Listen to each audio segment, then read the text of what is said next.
सर्व शिक्षक बंधू भगिनी आणि विद्यार्थी मित्र मैत्रिणींना नमस्कार.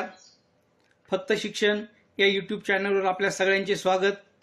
मित्रांनो, मी दादाभाऊ रामभाऊ जगदाळे, विषय साधन युक्ती, गट साधन केंद्र घनसावंगी, अंतर्गत डाएट जालना, सेतू अभ्यासक्रम ब्रिज कोर्स. या ब्रिज कोर्सची चाचणी क्रमांक 1 आपण सर्वांनी दिली. या चाचणीमध्ये आपण जी उत्तरे सोडली त्या उत्तरामध्ये काही उत्तरांच्या बाबतीत आपल्याला संभ्रम असेल तर तो संभ्रम दूर व्हावा, आणि काही सोडली डबल त्याचा आपल्याला प्रत्यक्षात संभ्रम जरी नसला तरी आपल्या नजरे काढून जावी, हा उद्देश डोळ्यासमोर ठेवून या व्हिडिओमध्ये वर्ग 9वी आणि 10वीचे मराठी विषयाचे संपूर्ण उत्तरे आपणास देत आहे. चला तर मित्रांनो, आपण प्रत्यक्षात सुरुवात करूया. बघा मित्रांनो, दिवस 1 ते दिवस 14 या कालावधीमध्ये आपण ज्या कृती घेतल्या त्या कृतीवर आधारित ही प्रश्नपत्रिका आहे. आणि यामध्ये पहिला प्रश्न विचारलेला आहे, उतार्याच्या आधारे सूचनेनुसार कृती करा. इथं हा उतारा दिलेला आहे. हा उतारा वाचून प्रत्यक्षात या उतार्यावर आधारित आपल्याला काही प्रश्नांची उत्तरे सोडायची, काही कृती दिलेल्या त्या कृती सोडायच्यात. हा मी उतारा वाचत नाही, आपण सर्वांनी वाचून घेतला असेल, वाचून घ्यावा आणि त्यावर आधारित आपण प्रश्नांची उत्तरे प्रत्यक्षात पाहूया. बघा, कृती 1, आकलन कृती. कोण ते लिहा. देशातील पहिल्या महिला मर्चंट नेव्ही कॅप्टन कोण? उतार्यानुसार राधिका मेनन. त्यानंतर पुढचा प्रश्न, राधिका मेनन यांच्या नौसेनेत जाण्याच्या निर्णयाला विरोध करणारे. राधिका मेनन यांच्या नौसेनेत जाण्याच्या निर्णयाला विरोध करणारे ते त्यांचे आई वडील होते. त्यानंतर मित्रांनो, ओक तक्ता पूर्ण करायचा आहे आपल्याला. आपण बघितलं पहा, ओक तक्ता सरावाच्या कृतीमध्ये बघितलेला एका दिवशी ओक तक्ता. ऑल इंडिया मरीन कॉलेजमध्ये रेडिओ कोर्ससाठी याच्यावर एकानंतर एक क्रिया. त्यानंतर काय केलं? त्यानंतर समुद्री जहाजातल्या संवाद प्रणालीची माहिती.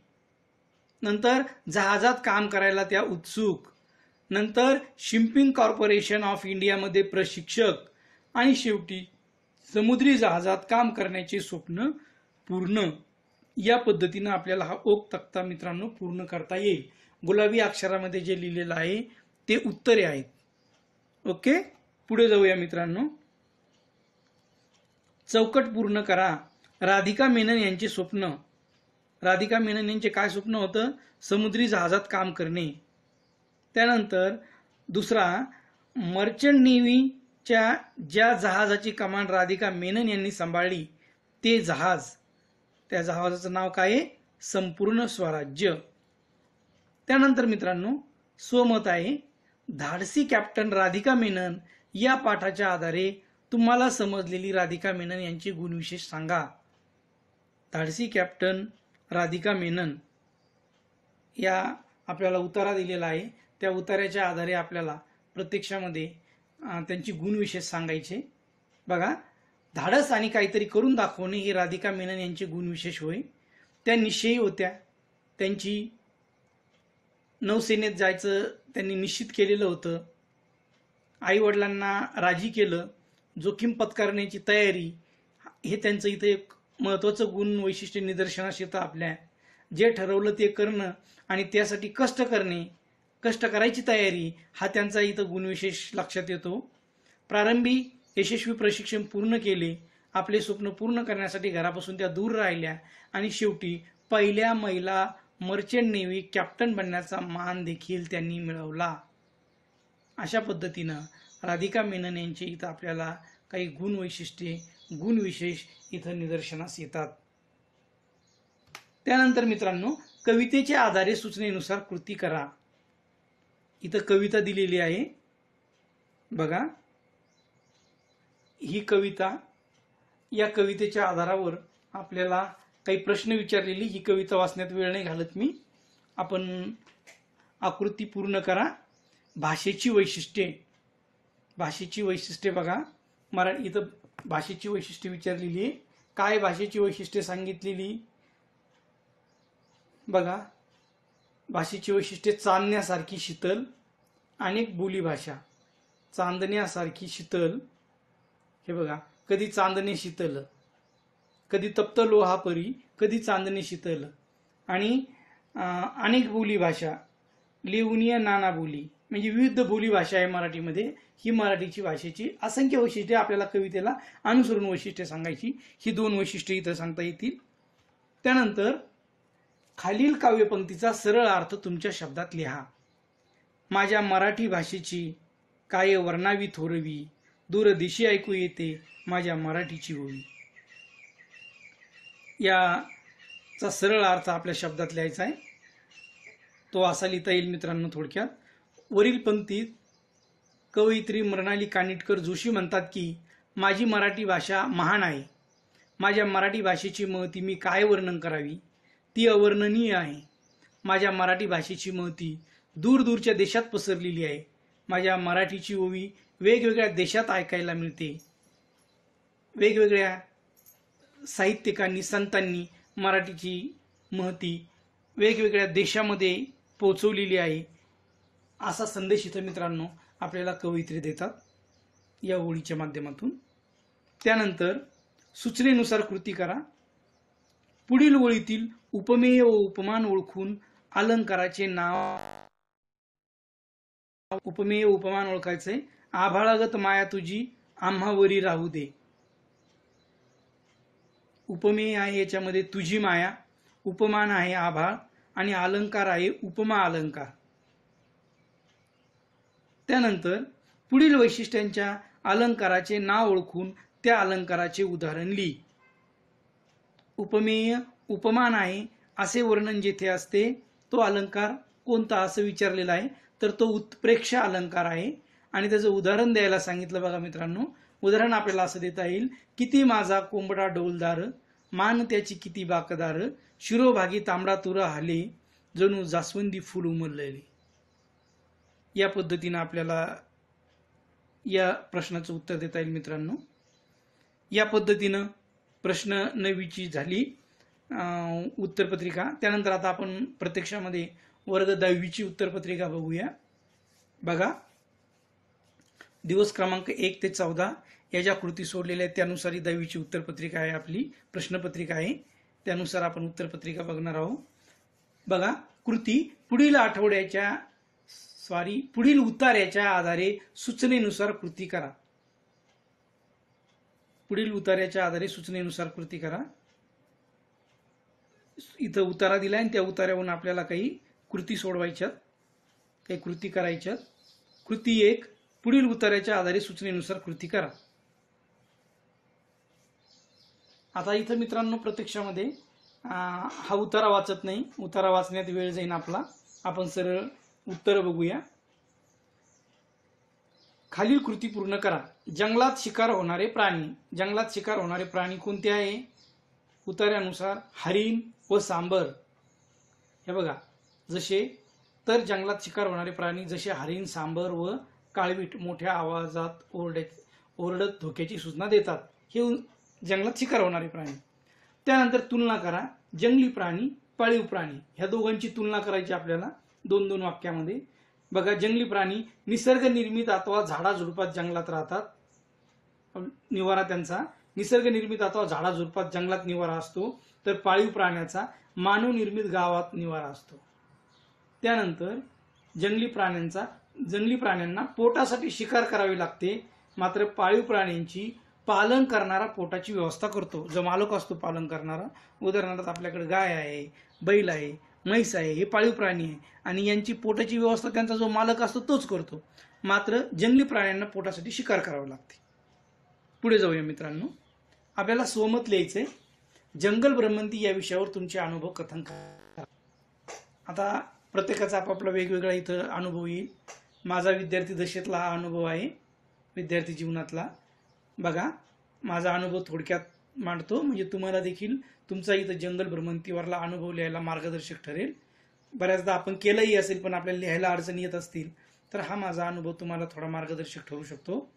बघा, माझा जंगल भ्रमंतीचा अविस्मरणीय अनुभव हा चंद्रपूर जिल्ह्यातील ताडोबा अभयारण्यातील आहे. उन्हाळ्याचे दिवस होते. आम्ही सकाळीच जंगलात जाण्यासाठी गेटवर उपस्थित झालो. आमच्या विद्यार्थ्यांच्या सुरक्षिततेसाठी गाडीसोबत गार्ड्स व मार्गदर्शनासाठी गाईड यांना सोबत देण्यात आले. आमचा जंगलात प्रवेश झाला आणि आमची प्रत्येकाची हे जंगल ज्या प्रसिद्धीसाठी प्रसिद्ध आहे त्या वाघाला पाहण्याची आतुरता वाढली. सुरुवातीला आम्हाला मोकळ्या जागेत झाडाखाली उभे असलेले 5-6 हत्ती व 2 छोटी पिल्लं दिसली. तेथे आमची गाडी सावकाश आरामाने पुढे जात होती. काही अंतर गेल्यावर एका पाणवठ्यावर हरणांचा कळप दिसला. ते पाहून आम्हाला आनंद झाला. मात्र आमची अजूनही वाघ पाहण्याची इच्छा पूर्ण झाली नव्हती. तेवढ्यात गाईड काका म्हणाले, या तलावाजवळ वाघाचे दर्शन होऊ शकते. आणि खरोखरच तेथे अगदी सावकाश डोलाने चालत वाघ आला आणि पाणी पिऊ लागला. आम्हाला सर्वांना खूप आनंद झाला. मी आयुष्यात पहिल्यांदा प्रत्यक्ष वाघाचे दर्शन घेतले होते. माझ्या अभयारण्यात येण्याचे सार्थक झाल्यासारखे मला वाटले. या पद्धतीने मित्रांनो प्रत्यक्षात आपण जंगल भ्रमंतीचे अनुभव आपले वेगवेगळे आहेत ते आपण मांडू शकता. ओके, पुढे जाऊया मित्रांनो. पुढे कृती 2, कवितेच्या आधारे सूचनेनुसार कृती कर. इथं कविता दिलेली आहे आणि प्रश्न दिलेले आहे. बघा, कविता आहे. ती कविता वाचण्यात वेळ नाही घालत मी, आपण सगळ्यांनी वाचलेली आहे ती. कवितेत कोणत्या चांगल्या गोष्टी सांगितल्या आहेत? कोणत्या चांगल्या गोष्टी सांगितल्या? ओटा, लाडू, भाऊ, रथ. असा ओटा चांगला. त्यानंतर जातपण, जात, सोजी, लाडू, शेला, भाऊ, रथ, असा नंदी चांगला. असं माहेर चांगलं. ह्या प्रत्येक याच्यामध्ये चांगलं म्हटलेलं आहे त्यांनी. ओट्याला चांगलं म्हटलंय, जात्याला म्हटलंय, सोजीला म्हटलंय, लाडूला म्हटलंय, शेल्याला म्हटलंय, भाऊंना, रथला, नंदीला आणि माहेराला. पण आपल्याला इथं 4च विचारलं. आपण 4 गोष्टी इथं लिहिलेल्या आहेत मित्रांनो. पुढे जाऊया. काव्य सौंदर्य.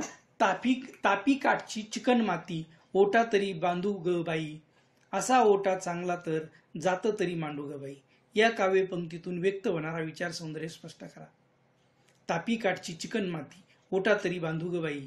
असा ओटा चांगला तर जात तरी मांडू ग बाई.